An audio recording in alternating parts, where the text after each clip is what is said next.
Hey guys, this is your logical artist Beenaa. Today in this video I am going to make textured abstract painting. For this painting I am reusing a canvas. I prepared the canvas by applying a coat of white acrylic and let it dry for at least 24 hours. The acrylic colors that I use is of Camel and the colors that I have used are listed in the description box. Don't forget to check it out.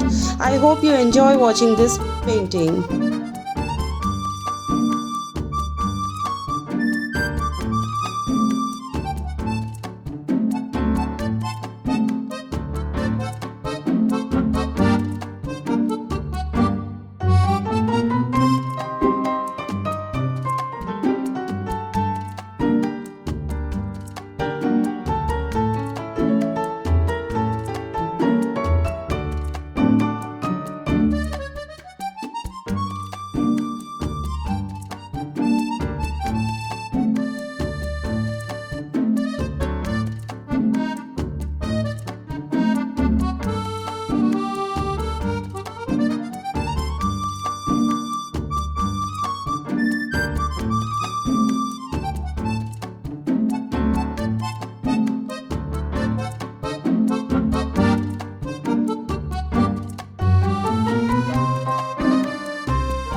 My painting is complete. I am loving the abstract pattern and the texture.